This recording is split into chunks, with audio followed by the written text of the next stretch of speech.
I'm Sarai. And I'm Haley. And this is Seamwork Radio. Welcome back to Seamwork Radio, where we share practical ideas for building a creative process so you can sew with intention and joy. Today, we're talking about perfecting your hems, something that might seem simple, but it can truly make or break your handmade garments. So we'll cover how to choose between narrow and wide hems, when to use visible versus blind hemming techniques, the best methods for different fabric types, essential hemming tools, and how to troubleshoot common hemming problems. So, Haley, our icebreaker for today, have you ever had a hemming disaster? I've had many hemming disasters. The one that was the most disastrous was I made this dress for a couture sewing class, and it was a very beautiful dress. It had two components. There was like an underdress that was made of several layers of chiffon, and it was very billowing. Mm-hmm. So the hem circumference was really enormous, and then I had like 7 of them. And when I designed it, I just was like not thinking about the fact that I was going to have to hem like yards and yards and yards of this chiffon. And then there was also this like little like kind of like corset-y type structured harnessy thing that went over and like cinched it all in. It was a really cool dress. But I had left an afternoon to hem. By an afternoon, I mean like 3 or 4 hours. I thought I was being generous.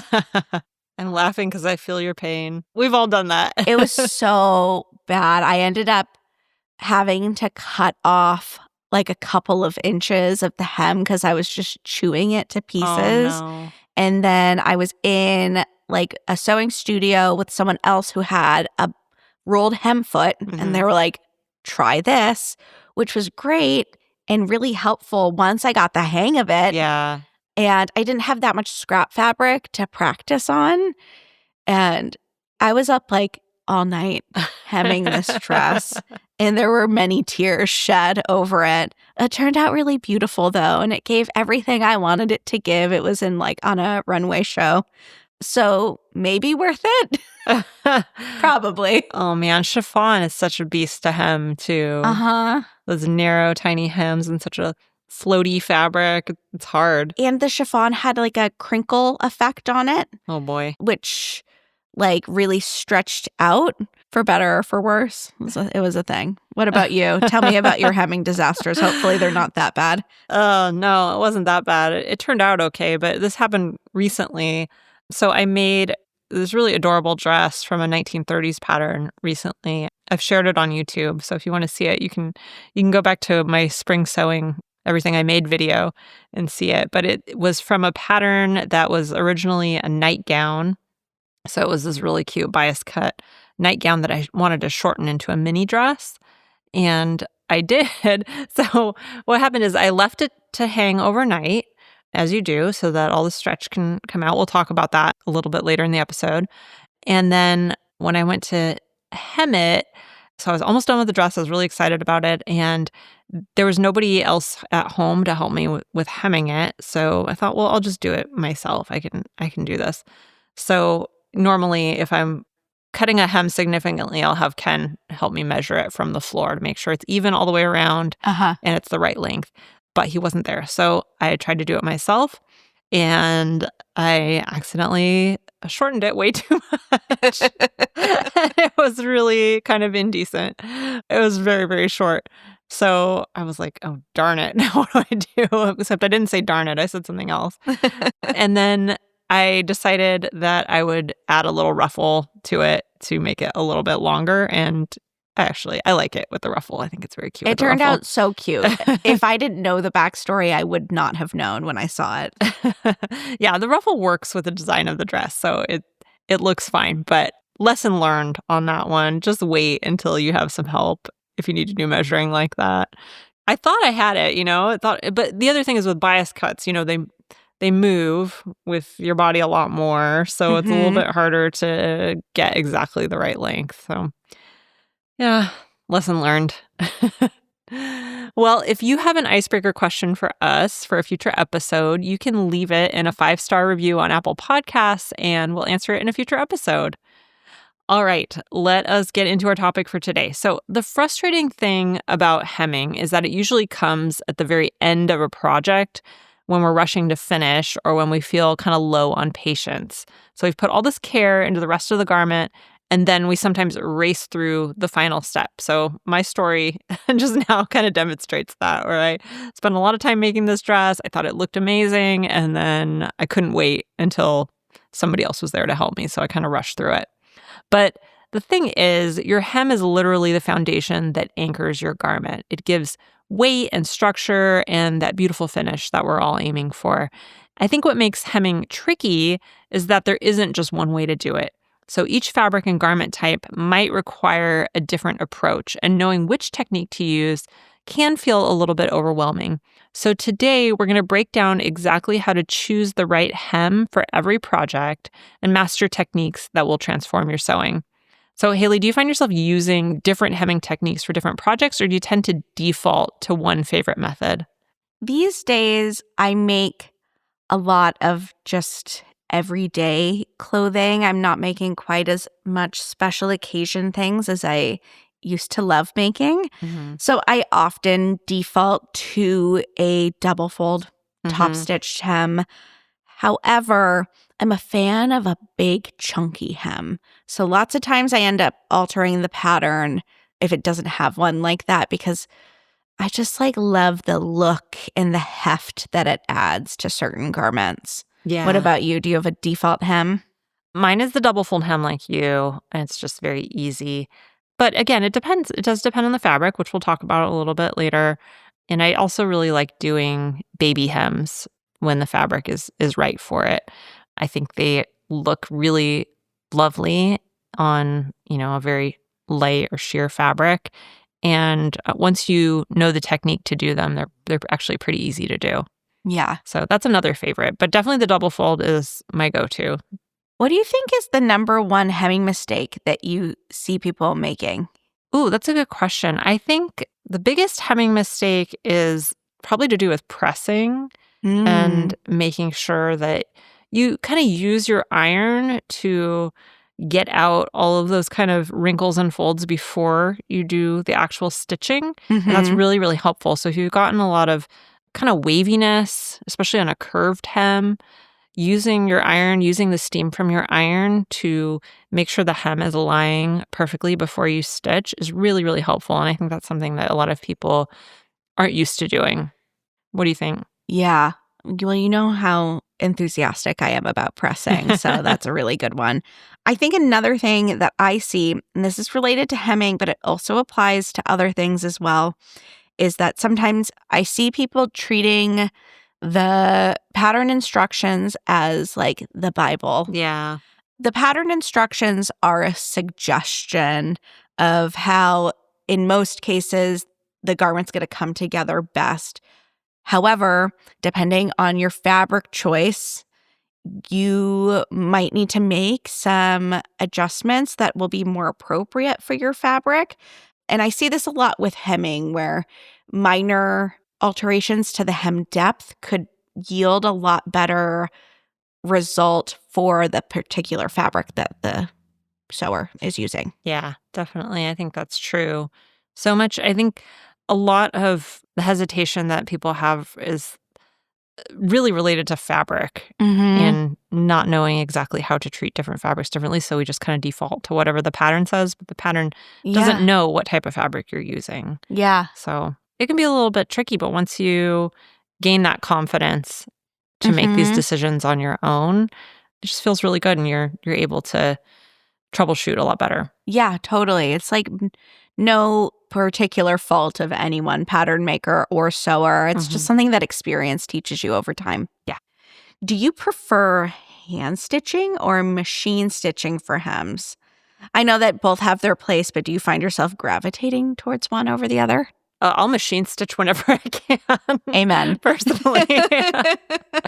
So I like hand stitching when I feel like I want to have like a relaxing time with it. But Mhm. usually by the time I get to hemming, I'm not in that mood anymore.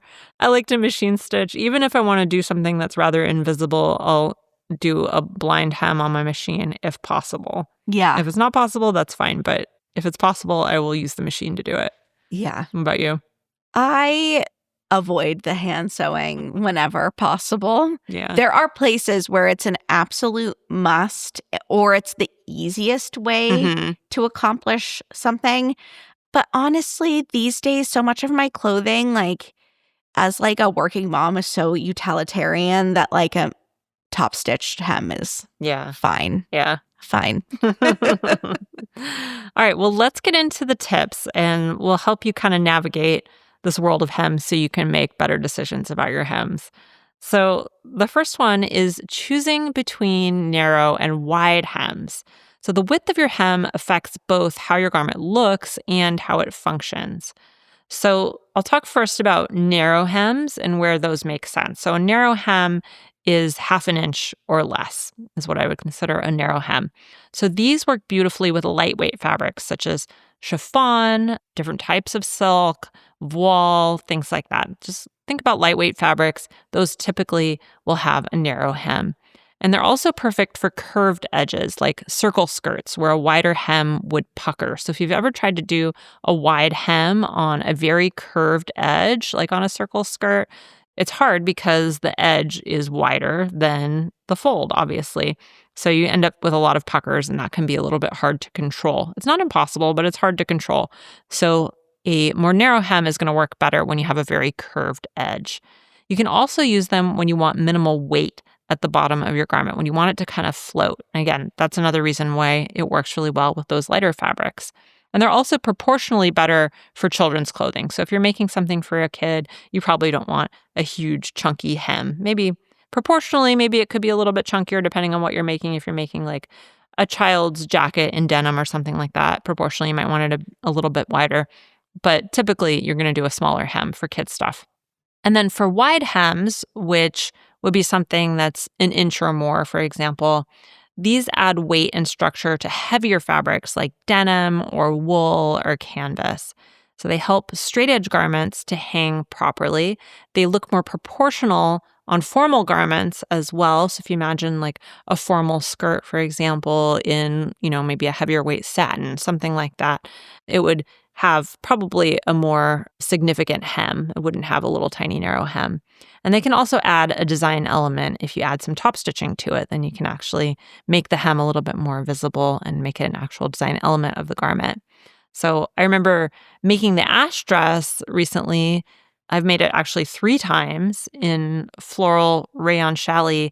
And with that, I used a narrow hem of about half an inch to help preserve that kind of floaty feel of the dress and the lightweight fabric. But when I made my wool coat, I used a 2-inch hem that gave it structure and weight that a coat like that really needs. So do you have any favorite patterns, Haley, where you feel like the hem width really matters to the overall look? Yeah, the one that comes to mind is the Yarrow skirt. It has a wider hem. And the reason we opted for a wider hem is that it mimics the proportion of the 2 pleats that follow the hemline that are right above the hem. And it also adds a little bit of subtle texture to the skirt, something that I think about when I'm designing patterns and I'm indicating hem depth is I think about mimicking proportions that are present in other parts of the garment. So you had mentioned the Ash dress. Another reason that I would opt for a smaller hem on something like that is it has dainty little straps. So I would choose a hem depth that maybe mimic some of those proportions that are there. Yeah. Or on a dress that maybe has a big wide belt on it, I might opt for a deeper hem that kind of mimics the chunky nature of the belt. Yeah, that's a great point. So next, you're going to decide between visible and blind hems. This choice really impacts the finished look of your garment. For visible hems, they're really great for casual garments like t-shirts, jeans, really everyday wear. And they can be design features as well, like top stitching on jeans. You can use a contrasting thread to really make it pop. They're necessary for knit fabrics that need a little bit of stretch in the hem, and they're simpler and just faster if you're short on time, which I know many of us are. For blind hems, you're going to want to use these for more formal or special occasion pieces. They create that really invisible high-end finish that looks store-bought, but like expensive store-bought, out of my budget store-bought. They're worth the extra time for garments that you want to look particularly polished. They're my go-to for more tailored pieces. Things like the Jill Coatigan, which is an unlined coat/cardigan. It's a really great option to get that really polished look without the lining. I find I use visible hems for probably 75% or more of my everyday sewing, but I always reach for blind hems when I'm making something really special. The fabric also dictates the choice. Some fabrics show every stitch no matter what you do, while others hide stitches beautifully. Wool comes to mind. Wool is really great at hiding stitches. Yeah, that's true. I think that makes it a little bit tricky with the fabrics that do show every stitch because you still want to minimize that. So if I'm sewing like a silk charmeuse, for example, I'm going to want to have as few stitches visible as possible, which is where blind hems come in versus something like wool where maybe they're not as visible. Yeah, that's true. The next one, know when to hand stitch versus machine stitch. We talked about this a little bit in our preferences for machine stitching, but both methods have their place in your hemming toolkit for sure. So hand stitching is ideal when you're working with delicate or slippery fabrics that might be damaged by the machine, for example. They're great when you want ultimate control and precision. When you're making something really special and you're willing to invest the time in it, that's when hand stitching makes a lot of sense. Or when you're using fabrics where even a blind hem stitch on your machine might show through. In that case, hand stitching is the only way to have the kind of control where you'll truly have invisible stitches because you can actually just put the needle through a single strand on the back and it won't be visible at all on the front. So those are some of the reasons that you might choose hand stitching. Machine stitching works best when you need efficiency and you need durability. So machine stitching is definitely more durable. Hand stitching, because there's a greater distance between each stitch, it is going to be a little bit more delicate. They're great machine stitching, that is, when you're using stable fabrics that feed well through the machine. That makes it a little bit easier to do machine stitching. When you want to incorporate a decorative stitch as a design feature, machines do a great job of that. And when you're working with knits that need stretch in the hem, that's when a machine stitch is going to be your best bet as well. So an example might be if you're making the Desi pattern in silk charmeuse. So I've made the Desi pattern myself in silk charmeuse. I have this beautiful kind of champagne colored silk charmeuse version of the skirt. It's a lovely bias cut, kind of below knee length skirt. And if I were making that today, you could hand stitch with a catch stitch, which would allow you to secure the hem with nearly invisible stitches from the right side. I don't have it with me, so I don't actually remember what kind of hem I did on mine, but that's definitely the hem I would choose today if I were making it. I find that taking the time to hand stitch certain hems actually saves time in the long run because I don't have to rip out and redo machine stitching that doesn't look right. So that's something to consider as well. I also like to use it, like Haley said earlier, anytime where I really need a lot of control and it's going to be the easiest option. So when I made that dress that I mentioned earlier, the one that came out too short, there was a part, this wasn't actually part of the hem, but it was on the facing or attached to the collar. And in that part, I found that although I could machine stitch it, I was going to get a lot more control if I hand stitched it in place. And that's true for hems too. Sometimes it's just the easiest option.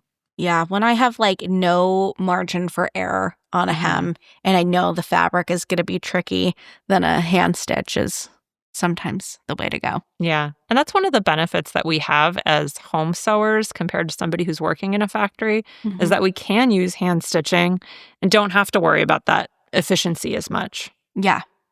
Next is having the right hemming tools on hand. Having proper tools makes hemming so much easier. Having the proper tools for anything makes the job a lot easier.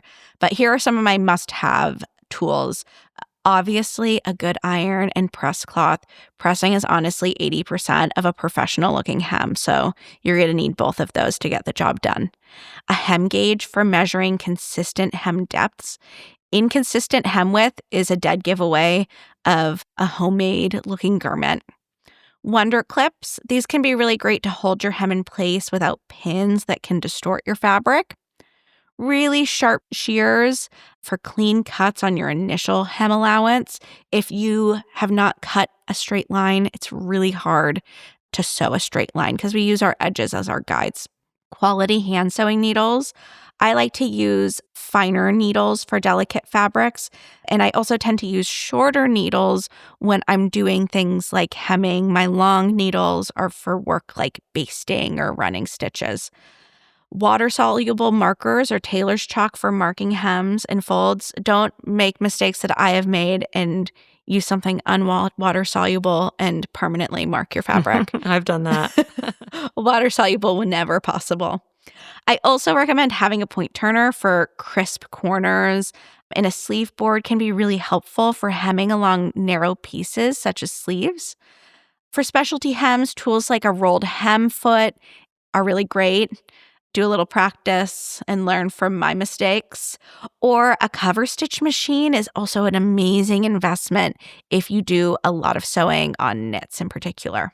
Yeah, absolutely. I don't have a cover stitch machine myself, but it's one of the things I've definitely considered It's a getting wish for list. home. Yeah. The next tip is to master different techniques for different fabrics. So we talked about this a little bit earlier about how you can vary your hem depending on the type of fabric you're using with your pattern.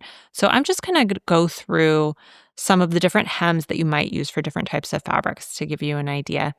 So first, lightweight wovens. A good choice for this is often a rolled hem. So a rolled hem is perfect for chiffon or silk or voile because it's delicate, it doesn't add bulk, and it looks just super polished and professional. A rolled hem foot makes this so much easier. So we have a tutorial for using a rolled hem foot on our website. You can check it out. I'll put a link in the show notes as well, but it does make it a lot easier. An alternative to that is a baby hem, which I mentioned earlier. I'm sure we also have a tutorial. I'll find one and put it in the show notes as well for that. Baby hem is a very, very easy alternative to a rolled hem that you can do on those lightweight fabrics if you either don't have a rolled hem foot or don't want to do a rolled hem. Next, for medium weight fabrics, a good choice is usually a double fold hem. So this is your versatile go-to for things like cotton and linen and light wool. It's probably the most common hemming technique, and it really works for most everyday garments. That's why Haley and I both said that was kind of our go-to, is just a simple double fold hem. For heavyweight fabrics, one thing you can do is a bias bound hem. So for thicker fabrics like denim or canvas or a coating weight wool, these work really well. They reduce bulk while creating a clean finish at the edge. So this technique is really a game changer for bulky fabrics. And then for knit fabrics, you might want to think about how you can make the hem stretch along with your fabric. So there's a few options here. There's the twin needle hem, which creates parallel lines of straight stitches with a zigzag on the wrong side. So it looks like 2 rows of straight stitches on one side, but if you turn it to the other side, you've got the zigzag, which actually allows stretch. The next one is a zigzag stitch. So set it to a narrow width so you get the stretch you want without it looking too casual. And that's also a great choice. Next is the cover stitch. So if you have a cover stitch machine, this creates a really professional finish. And then finally, a band finish. So that's adding a separate band of fabric. So for example, on the Astoria pattern. Next, I want to go over some of the common problems you might encounter with hemming and how to troubleshoot those problems. Issue number 1, rippled or wavy hems. When I encounter this issue, I like to use Wonder Tape to stabilize the hem before stitching. You can also slightly ease in any fullness when you're hemming curves. You can do this by adding a basting stitch to use the basting stitches to help you ease it, or you could also gently use your iron and the steam to help you ease things. Adjusting your presser foot pressure is also sometimes necessary depending on your fabric. Sometimes a little bit less pressure helps you to avoid stretching out your fabric as you sew. And then making sure that you're really pressing thoroughly before and after stitching. I can't emphasize pressing enough when it comes to your hems. Pressing before and after really will change the quality of your hems. The next issue is visible hem stitches on the right side.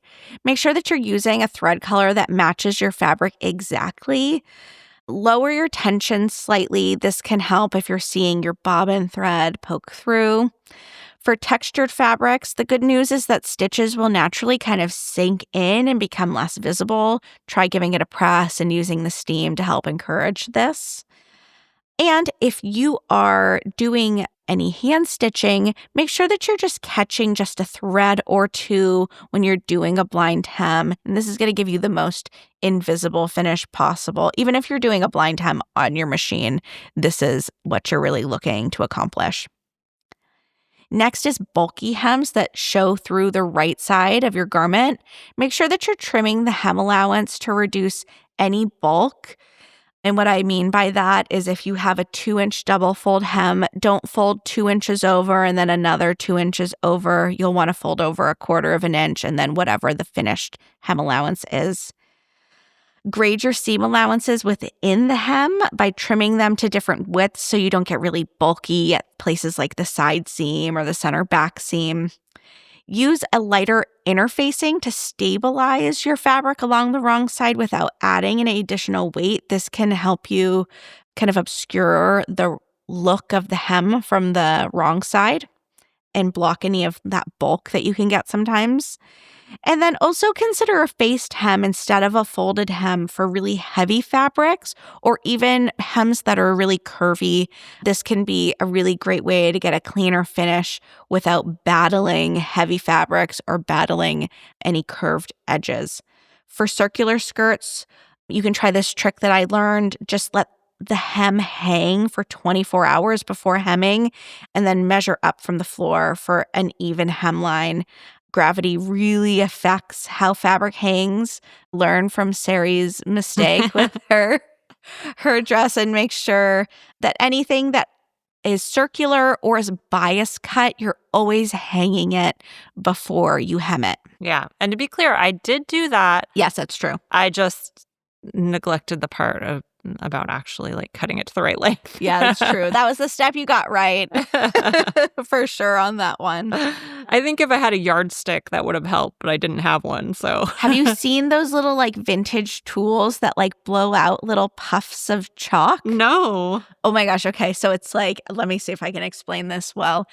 So it's like a little ruler that sits on a stand along the floor, and there's a gauge that you can raise or lower depending on where you want your hen to land. And then there's a little thing that you squeeze, kind of like you're checking your blood pressure, and it shoots out little puffs of chalk. Oh, that's so smart. So you can like spin in a circle and do your little blood pressure balloon. Oh my goodness. They should make those again. They should really make those again. I'm assuming that they didn't work that well. Yeah. Otherwise, they're probably kind of clumsy, but I've seen them online before and I've always wanted to try to use one. I keep thinking there must be some kind of clever MacGyver solution I can come up with for this problem. Like, I don't know, a piece of chalk that stands out from the ruler. I don't know. I don't know exactly what it is, but if you guys have any ideas, let us know. All right, so we've covered a lot today about perfecting your hem, so I'm going to quickly recap. First, choose between a narrow and a wide hem based on your fabric weight and the garment type. Then decide if you want a visible or blind hem depending on the formality and style of your piece, and consider whether hand stitching or machine stitching is best for your specific project. Make sure you have the right tools on hand, with a proper iron being perhaps the most essential. Use the right technique for your fabric type, from rolled hems for delicate fabrics to bias-bound hems for heavy materials. And finally, use our troubleshooting tips to solve some common hemming problems. All right, what's your big takeaway from today's episode, Haley? I think my big takeaway is that hems so often go overlooked. And we touched on this in the beginning of the episode, that it's a step of the process. It's one of the last things you're doing. And it's really easy to go on autopilot or rush the process. But that can really make or break your hem. And I think we maybe need to give a little bit of love, a little extra love to the simple hem. Yeah, absolutely. I think that one of the things that came up for me is just thinking about how many of these sewing decisions are kind of like, it's like a little flow chart in your mind where you have to make all these decisions in conjunction with each other. And so it just made me think that maybe creating some flow charts for things like this would be really, really helpful. Maybe that's something we can work on. Oh, I love that idea. I do feel like it is kind of a formula for figuring it out, and it's hard to keep it all in your head. Yeah. And so having some kind of visualization that you can keep with you could be really, really helpful. Writing that down. All right. Well, speaking of hemming techniques, we've put together a comprehensive resource that's going to make all your future hemming decisions much easier. So we've written down some of these tips for you, and we've created a free hem guide cheat sheet that gives you a quick reference of which hems to use for every fabric and garment type, plus a troubleshooting guide for common hemming issues. So if you like having all the information from today's episode in one handy reference that you can keep right in your sewing space, you might want to grab this. So if you want it, we'll put a link to it in the show notes on our website. So head over to seamwork.com and click on articles to find the show notes for this episode. And then we also have a page you can go to download this. It's promo.seamwork.com/free-stuff, and that will give you a place to find all of our freebies in one place. And if you like this episode, you can leave us a review. We love hearing from you guys. So if you want to leave a review for us on Apple Podcasts or Spotify or wherever you listen to this, we would love to see it. You can also follow us on YouTube at Seamwork Video. You can follow us on Instagram at Seamwork. And if you'd like to become part of the Seamwork community, head over to seamwork.com and learn how to join. And that's it for us this week. I'm Sarai. And I'm Haley. And this is Seamwork Radio. Seamwork Radio is brought to you by the team at Seamwork. Seamwork's an online community that supports you in creating a wardrobe that feels right for you. When you join us at Seamwork, you become part of our private community of makers, and you also get access to monthly sew-along classes, a library of over 200 sewing patterns, and tons of great resources to help guide you through the sewing adventure that you choose. Podcast listeners can get half off a Seamwork Unlimited membership, which means you can download as many of those 200 plus patterns as you want at any time, and our community will be there to guide and support you. If you'd like to join us for half off, just visit seamwork.com/go/podcast50. You can also find us on Instagram at Seamwork, or visit our YouTube channel, which is called Seamwork Video. We love hearing from you, so let us know if there's a topic or a personal story that you'd like us to cover. Thanks for listening to Seamwork Radio.